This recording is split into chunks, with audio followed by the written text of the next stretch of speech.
जी अस्सलाम वालेकुम। आज हमारा जो टॉपिक ऑफ डिस्कशन होगा, हम उस कंपोनेंट को डिस्कस करने लगे हैं जो या तो ऑफन काफ़ी कंफ्यूजिंग रहता है डिफरेंट एस्पिरेंट्स के लिए, या कंफ्यूजन के बाद वो इस चीज़ को डिलीवर नहीं कर पाते, क्योंकि डिफरेंट बैकग्राउंड्स के डिफरेंट स्टूडेंट्स आते हैं जिनकी बैकग्राउंड या तो साइंटिफिक है, जैसे मेरा मेरा मास्टर्स इन फिज़िक्स था।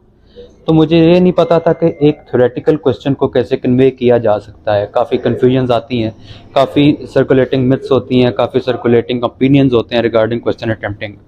तो ये चीज़ ऑफन बच्चों को कंफ्यूज करती है कि एक चीज़ कैसे कन्वे की जाए। अब इसमें दो बेसिक कंपोनेंट्स होते हैं एक क्वेश्चन को अटेम्प्ट करने के लिए। एक चीज़ होती है आपके बेसिक वेरिएबल्स के क्या क्या चीज़ इंक्लूड करनी चाहिए क्वेश्चन में, और फिर दूसरी चीज़ है कि इसको कैसे कैसे आप प्रेजेंट कर सकते हो, डिफरेंट मेथड्स ऑफ प्रेजेंटेशन और different techniques that students adopt to present or to elevate their presentation and to make examiner or to make it easier for examiner to grasp or to understand what the student is saying. So they basically highlight certain aspects of the question that help them maximize their score, or that helps them in gaining much more attention as compared to the other students.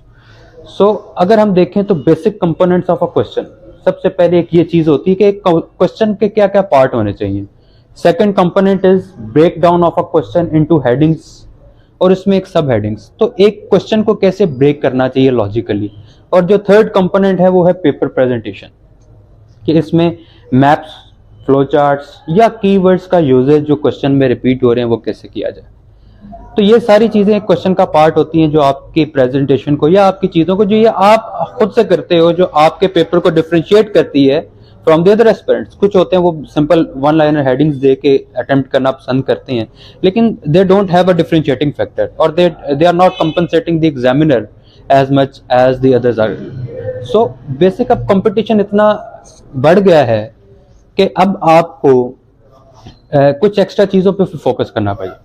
अब I personally didn't believe that paper presentation is a much contributor to a student's score, लेकिन जब एक first hand experience हुआ तो उसमें यह था कि अगर आपने एक पास होना है तो आपको प्रेजेंटेशन पे इतना ध्यान देने की जरूरत नहीं है, लेकिन अगर आपने स्कोर्स को मैक्सिमाइज करना है, स्कोर्स को ज़्यादा करना है, तो ये भी चीज़ आपको आनी चाहिए। और बेसिक रीज़न ये है कि इस पे फोकस ना करने की कि बच्चे नॉलेज को गेन करने में ही लगे रहते हैं, नॉलेज ज़्यादा से ज़्यादा मैक्सिमाइज करने में, and they forget what to attempt, how to attempt. कि क्वेश्चन पेपर सामने आ जाए, हमने उसको टारगेट कैसे करना है, कैसे 3 आवर्स में हमने 4 क्वेश्चंस कन्वे करने। So they have much to write but they don't know how to right.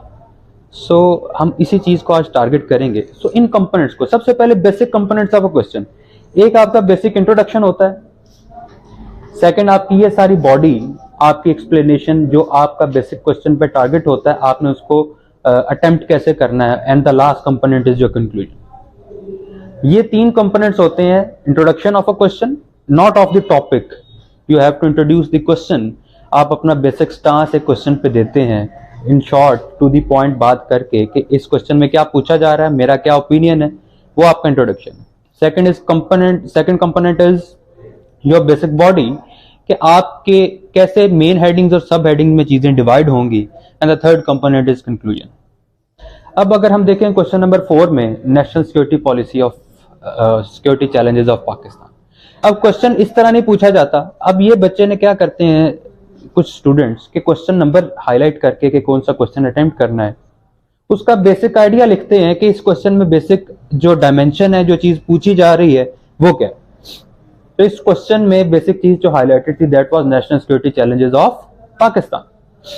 अब इंट्रोडक्शन इन्होंने दिया कि बेसिक इसमें लिखा क्या जाता है, जो क्वेश्चन में टू द पॉइंट बात करते हैं कि ये चैलेंज है, these are the challenges that Pakistan are facing consisting of economic, societal and political security challenges are there.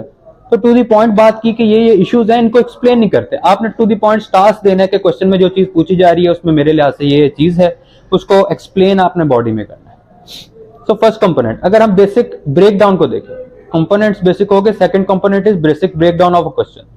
अब हमने क्वेश्चन में मेन हेडिंग्स कैसे बनानी है, सब हेडिंग्स कैसे बनानी है, अब हम इस पे आते हैं। So the second and the most important part of your question upon which the examiner is going to award certain score to a certain individual is how the student has conveyed his knowledge, कैसे break किया। अब main headings का जो criteria होता है, आपने जो question में जितनी चीजें या जितने कंपोनेंट्स पूछे हुए हैं उसी को टारगेट करना होता है, उसी चीज को एड्रेस करना होता है, उसी चीज पर लिखना होता है। For example national security challenges of Pakistan, so it is directly relevant to the asked question, तो उस क्वेश्चन पे सीधा टारगेट किया और उस पे क्या कंपोनेंट बताने लगे हैं, how national security challenges occur in various contours और डोमेन्स। तो वेरियस डोमेन्स क्या हैं कि पाकिस्तान के चैलेंजेस हैं क्या। अब कुछ बच्चे ऐसे फ्लो चार्ट बनाते हैं, इस पे बाद में आएंगे जब हम पेपर प्रेजेंटेशन टेक्निक्स की बात करेंगे। अब हेडिंग देने का कैसा क्राइटेरिया, ये main heading symmetric blue marker से कट मार्कर से दी गई है और उसी से अंडरलाइन की गई है, और इसी तरह ब्लैक से सब हेडिंग्स। तो एक डिफरेंशिएटिंग फैक्टर है कि ये देखने में ही एक एस्थेटिक लुक भी दे रहा है और पता भी चल रहा है कि कहाँ पे मेन हेडिंग है और कहाँ पे सब हेडिंग डिस्प्ले की गई है, कौन सी मेन है कौन सी सब है। अब सब हेडिंग्स भी देखें कि एक आइडिया और उसको फिर मेन आइडिया हमने हेडिंग्स में ही हाईलाइट कर दिया, so that examiners don't have to read the whole paragraph to understand what the candidate or what the aspirant is saying. So basic जो आपका आइडिया है वो हमने हाईलाइट कर दिया within the headings, sub headings. So military security challenges, how physical security is connected with national security, तो एक elaborate कर दिया आइडिया को और to the point बात की ताकि examiner is satisfied with what has been displayed in the subheading rather than just reading the paragraph and what the student or aspirant is trying to say. Logically उनके पास इतने papers होते हैं कि वो हर चीज नहीं पढ़ सकते, तो आपने डायरेक्ट उनकी अटेंशन वहां पे लेके जाने हैं जो चीज आप कन्वे करना चाह रहे हैं।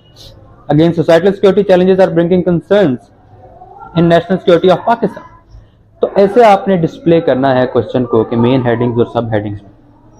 अब सब हेडिंग्स होगी, पैराग्राफ लेंथ देखें 6 to 8 लाइंस मैक्सिमम हो, इससे ज्यादा ना जाए, टू द पॉइंट बात करते हैं। और अगर बात एक्सपेंड करते हैं, एक हेडिंग में ज्यादा आइडिया आ रहा है तो आप उसको डिवाइड कर देते हो, आप उसको फर्दर एक्सपेंड कर देते हो सब की सब हेडिंग्स।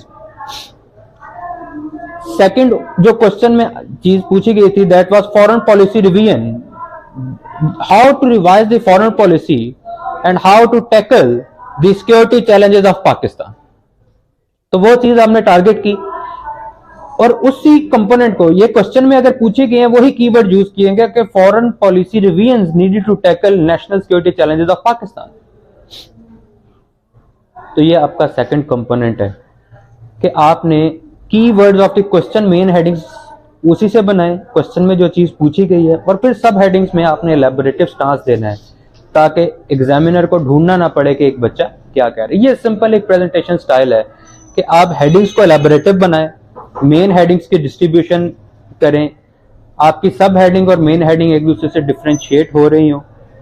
और कुछ टेक्निक्स होती हैं, कुछ फ्लो चार्ट्स बनाने के मेथड होते हैं, ये एक मेथड है। आप डिफरेंट बच्चे डिफरेंट तरीकों से बनाते हैं, ठीक है, डिफरेंट मेथड से बनाते हैं, तो हम उसको भी यूज कर सकते हैं।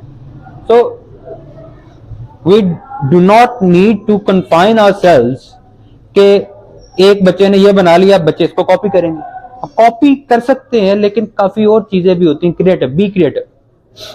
आप एक चीज को कॉपी करके नहीं चल सकते। सो पर्पस इज कि एक जो मिथ है या एक जो चीज है कि डिफरेंट मेथड्स होते हैं, उनको कैसे कन्वे करना है, उसको कैसे यूज करना है, तो हम ये चीजें अडॉप्ट करें, ये चीजें करें।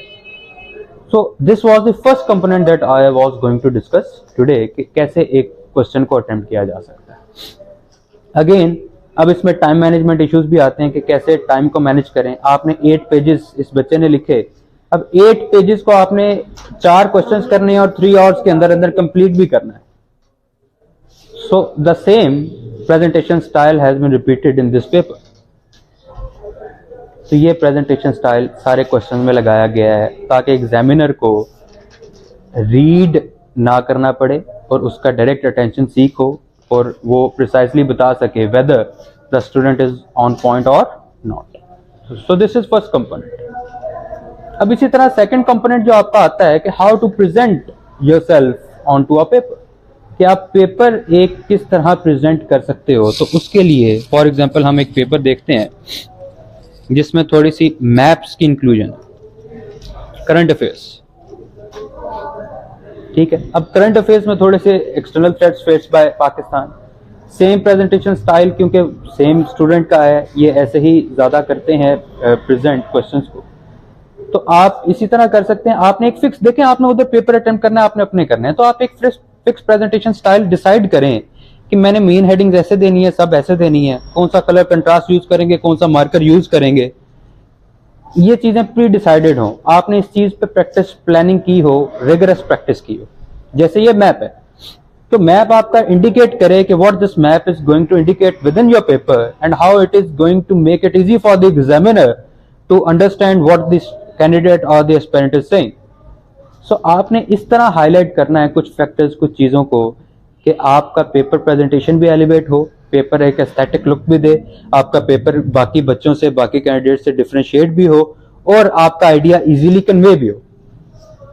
तो ये प्रेजेंटेशन टेक्निक्स हैं जिस पे काम किया जाता है, करवाया जाता है, चीज़ों को सीखना, इवॉल्व करना। तो बेसिक कंपोनेंट इसमें मेरे लिहाज से ये है कि एक स्टूडेंट सिर्फ ब्लाइंडली ना चले, एक चीज़ आपने गेन की है लेकिन उसको फिर चेक करवाएं, उसमें कैसे इम्प्रूवमेंट, क्योंकि a single mind can not outweigh multiple minds working on a same thing। आप डिफरेंट माइंड या डिफरेंट इनपुट्स, डेफिनेटली अगर पॉजिटिव इनपुट्स हैं तो वो ज्यादा पॉजिटिव आउटकम देंगे। तो ये चीज आपने टारगेट करनी है, ये चीज आपने माइंड में रखनी है कि how to present a certain thing, how to add certain aesthetic looks. अगर टाइम शॉर्ट हो रहा है तो फ्लो चार्ट्स के जरिए कैसे हम एक बात को कन्वे कर सकते हैं, कैसे एक बात को एग्जामिनर को समझा सकते हैं। तो ये आपके बेसिक करंट अफेयर्स के हैं। इसी तरह सेम पेपर पैटर्न आपका जनरल साइंस एंड एबिलिटी में भी फॉलो होता है, दैट विल बी अपलोडेड सून। तो होप सो कि ये एक अंडरस्टैंडिंग ज़्यादा एक ग्रास्प कर सकेंगे आप इस क्वेश्चन अटेम्प्टिंग क्या होती है, क्या करना होता है बेसिकली, क्योंकि उधर ये चीज़ें मैटर करती हैं, ये चीज़ें वेटेज रखती हैं। I personally have cleared twice in 2021 and 2022। सो ये चीज़ें मैटर करती हैं आपके स्कोर में, ओवरऑल स्कोर में, वेटेज में।